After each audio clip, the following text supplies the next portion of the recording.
Hey everyone, 40 the Broadway Saiyan here, and welcome back to my YouTube channel, bringing you guys another video on Dissidia Final Fantasy Opera Omnia. In this video, we're going to be covering the next upcoming character event featuring the debut of Final Fantasy V's villain EXDEATH. Joining EXDEATH as synergy for this event are Gilgamesh, Warrior of Light, and our current Lost Chapters character Fran. EXDEATH's event will also have a brand new banner featuring both EXDEATH and Gilgamesh's EX weapons with their realizations. The Chaos difficulty boss fight for this event will be against a pair of Astaroth-type enemies called Dwellers. One thing I need to mention before we move forward with the video is upon the making of this video, EXDEATH's Lost Chapters has yet to be released on JP Opera Omnia, which means I will unfortunately not have footage of the boss fight to show you all for visuals. Friendly reminder that every skill, passive, buff, and debuff covered on these videos is assuming you have every passive equipped on the character, as I want to present them at their maximum potential.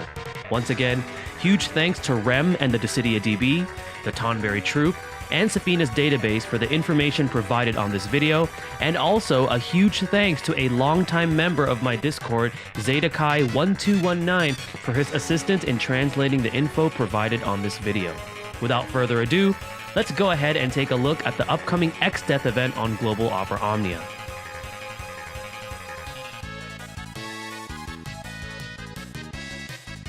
EXDEATH enters the world of Opera Omnia as a powerful magic attacker that specializes in reducing the enemy's brave by a large percentage. He also possesses some powerful debuffs to disrupt the enemy's attacks against your party members. Let's begin by looking at his unique buffs and debuffs that he brings to the table.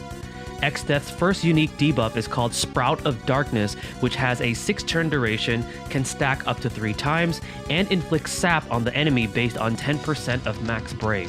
Each stack added does not influence the sap effect, but instead influences the potency of his skill 2 Almagest and his EX ability Grand Cross. His second unique buff is called Curse, which has an 8-turn duration, lowers attack, defense, and speed by 10%, and deals HP damage every turn based on 100% of EXDEATH's attack stat, but will not KO the target. His last unique debuff is called Power of the Void. Power of the Void has a 1-turn duration and can only be inflicted if the enemy has 3 stacks of Sprout of Darkness active. This unique debuff causes the inflicted to only deal 0 brave and HP damage, and their current brave is set to 0 after their turn ends. Next, let's take a look at his unique buffs. EXDEATH's first unique buff is called Manifestation of Evil, which has an 8-turn duration, increasing EXDEATH's attack and max brave by 30%. While this buff is active, his brave and HP attacks change into their plus variants. His other unique buff is called Mystic of the Tree, which has an 8-turn duration, granting EXDEATH an HP regen based on 10% of max HP, and a Brave regen based on 10% of max Brave. Next, we're going to go over his most noteworthy passives. His C50 passive called Void Seeker increases his initial Brave, max Brave, attack and defense by 10% if his HP is at max at the start of the final wave. C54 increases his max brave and speed by 20% while buffed. C58 increases his attack and max brave by 40% while buffed. Finally, C68 passive permanently increases his attack and max brave by 20%. EXDEATH's C65 ability is called Attack Boost Up, which increases his attack by 5% and max brave by 7% for 4 turns. Moving on to his actual skills, EXDEATH's skill 1 is called Black Hole. Black Hole reduces a single enemy target's brave by 200% of attack, heals EXDEATH's brave by 200% of attack with a 120% brave heal overflow, and then delivers a single target HP attack. This ability cannot break the target. It also deals 50% HP splash damage on other targets and inflicts 2 stacks of Sprout of Darkness on all enemies for 6 turns. It also grants EXDEATH Manifestation of Evil for 8 turns. EXDEATH's skill 2 is called Almagest, which reduces all enemies' brave based on attack, heals his own brave based on attack with a 180% brave heal overflow, and then deals an AoE HP attack with a split HP damage to multiple targets. Just like his skill 1, this skill does not break the targets. The potency of the brave reduction and the brave heal are based on the amount of stacked Sprout of Darkness inflicted on the enemy. At 0 stacks, the potency is based on 350% of attack. 1 stack is at 400% of attack, 2 stacks is at 450% of attack, finally, 3 stacks is at 500% of attack. This skill also inflicts Curse on all targets for 8 turns. As we can see, EXDEATH is very unique in his way to combat enemies by reducing their Brave by a large amount, and all while inflicting some very powerful debuffs to help disrupt their offense. Recommended artifact passes for EXDEATH are Attack plus 108, as his Brave reduction are based off of his attack stat, and Void Seeker boost 2-star. Max Brave plus 330 is also a good alternative option as well.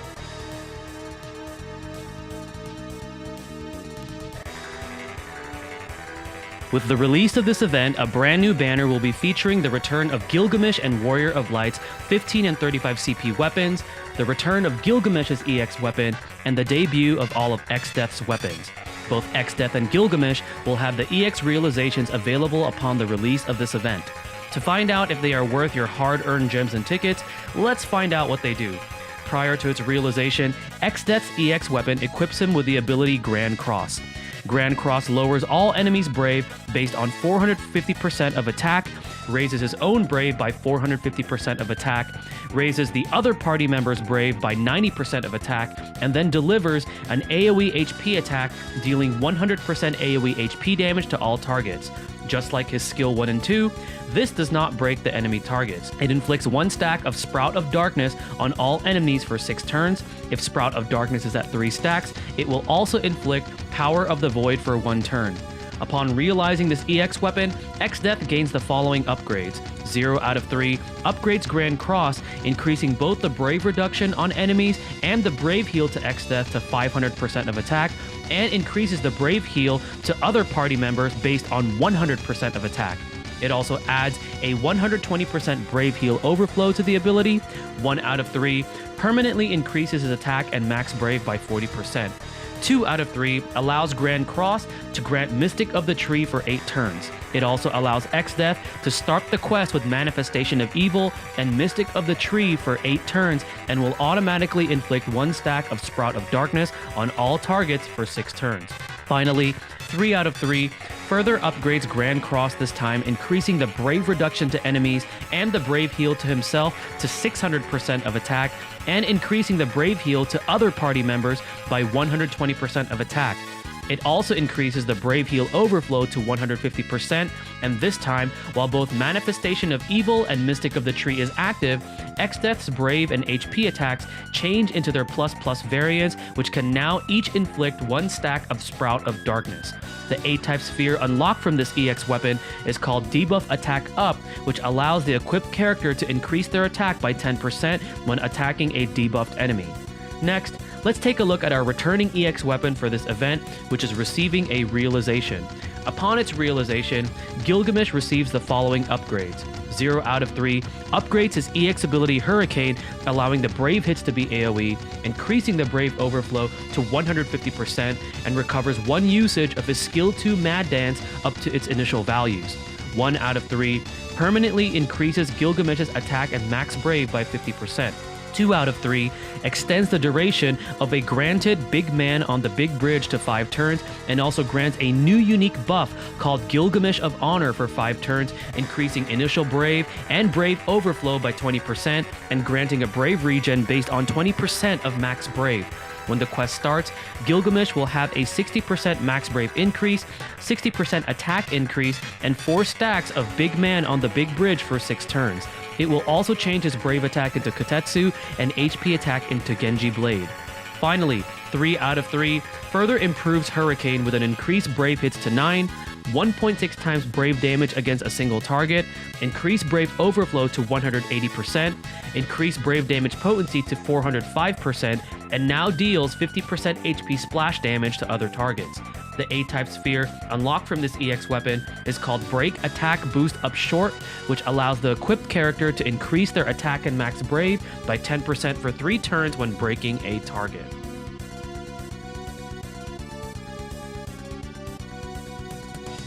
After seeing what these EX weapons and their realizations offer, are they worth your hard-earned gems or tickets? As powerful and unique as EXDEATH is, I would honestly recommend to possibly pass on this banner. EXDEATH has some fairly powerful mechanics going for him with a huge brave reduction and powerful debuffs to provide disruption and clutch. However, this relegates him to being more fight-specific, particularly in fights where bosses frequently heal their brave by large amounts. His inability to break outside of his brave attack holds him back where, in most situations, breaking the target is far more important. He's a good, fun character to use, but at this point in the game, you might want to consider other characters that are coming out in the future who are much better. Gilgamesh, on the other hand, did receive a good upgrade on his realization, but to be honest, he's still not worth it. I will say his longevity in combat is pretty good, but he still suffers from the same issues of stacking his buff and having to reset and rebuild the stacks. All in all, this banner is another pass, but if you really like these characters or are a new player still building their inventory, then perhaps you can toss some gems and tickets into this banner.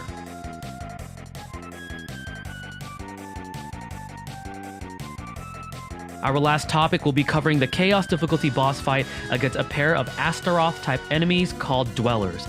These two bosses have no weaknesses, resistances, or absorptions, but are immune to 3 debuffs, which are Blind, Poison, and Sap. They possess several abilities that have a high turn rate, they can grant themselves an HP and Brave regen, and can also grant themselves Brave damage reduction after performing an AoE Brave attack called Spiritual Judgment.